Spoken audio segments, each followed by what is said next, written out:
Witnessing an unidentified flying object can be an unnerving experience at the best of times, but for one man, a close encounter with potentially otherworldly visitors along a quiet forest track in Scotland in 1979 would turn into a terrifying ordeal that would leave him not only shaken, but also physically injured. In this episode, we take a look at the harrowing story of Robert Taylor, the man who claimed to have been attacked by a UFO.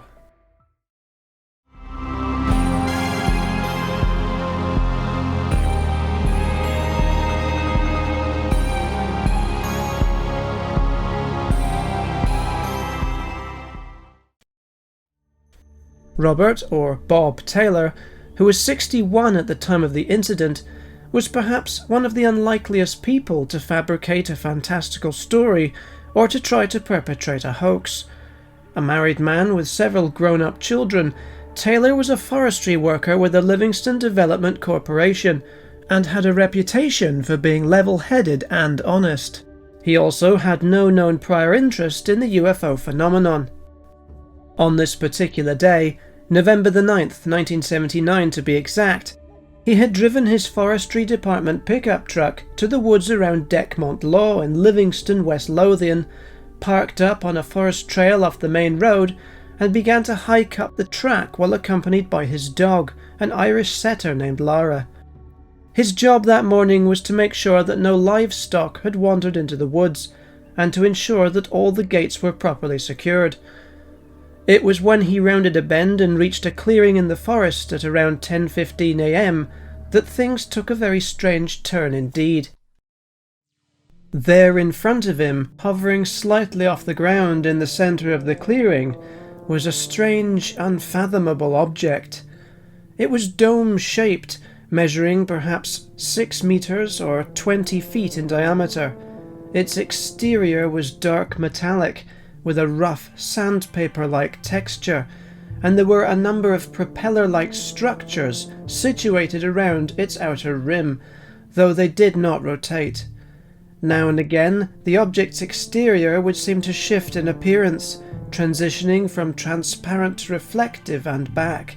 There were also several darker circular patches spaced out above the rim of the dome. It's difficult to imagine what Taylor must have been thinking at this point, but what happened next must have chilled him to the bone. He became aware almost immediately of two smaller spherical objects moving toward him along the ground. Each exhibited the same colour and texture as the main dome and measured around 1 meter across. A series of small protrusions seemed to facilitate their movement as they approached where he was standing and stopped on either side of him. He also became aware of a very strong smell similar to burning brakes, which was so pungent and overpowering that he almost choked. Next thing he knew, the two spheres had attached themselves to his trousers using the same protrusions they had been moving around on, and then began to tug and pull him across the grass toward the large object in the centre of the clearing. Before long, the overpowering smell, coupled with the strain of trying to resist the objects that were pulling him along, caused him to black out. When he regained consciousness, Taylor realised that, aside from his dog, he was now alone. The mysterious objects had all disappeared. Unable to speak and with a pounding headache, he found it difficult to stand up. He could still taste the smell from earlier, and he was quite thirsty.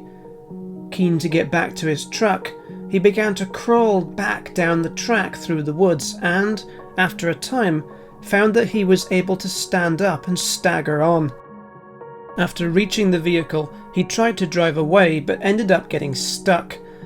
He ultimately decided to abandon the truck and return to his house on foot across the fields.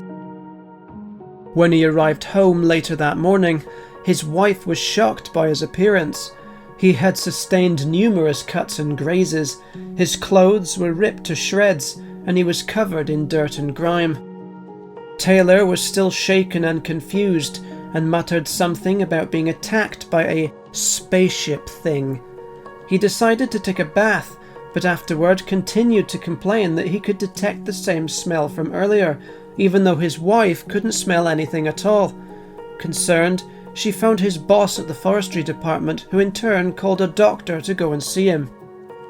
When the doctor examined him, he found very little wrong save for a few scrapes and bruises, but insisted on having him get an X-ray at the local hospital to make sure that he hadn't suffered any head injuries. Keen to return to the scene of the incident, Taylor chose to postpone the hospital visit until later and immediately headed back to the forest clearing with his boss, Malcolm Drummond, to look for evidence that something had landed there. Sure enough, they quickly identified a series of strange indentations in the grass where Taylor had insisted that the object had been. Before long, the incident had become the subject of a police investigation, with Taylor's ripped clothes being collected as evidence. Upon closer examination, the tears were found to be indicative of the sharp upward pull of some form of mechanical device, while a number of anomalous smaller holes were also found. Meanwhile, the mysterious markings in the grass were cordoned off for forensic evaluation.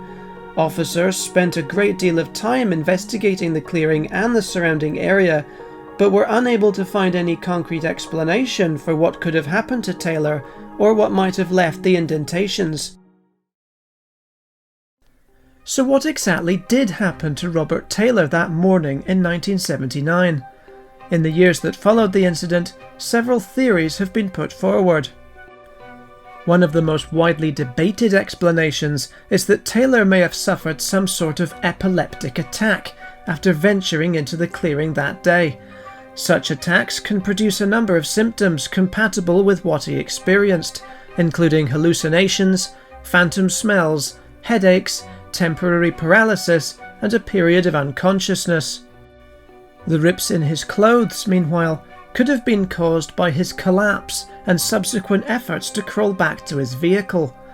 It has also been suggested that the impressions in the grass were left by stacks of PVC piping that had been present in the area at the time. Then again, perhaps Taylor really did have a close encounter with visitors from another world. There is no telling what might have happened to him during the time he was unconscious. Perhaps he was taken aboard the object for a brief time and examined before being returned to the clearing. Sadly, Taylor died in 2007, meaning that we will probably never know for sure what really happened. So what do you think happened to Robert Taylor that day? Let us know in the comments below. Also, if you enjoyed this video, please remember to like, subscribe, and tap the notification bell icon to be notified when we upload new videos.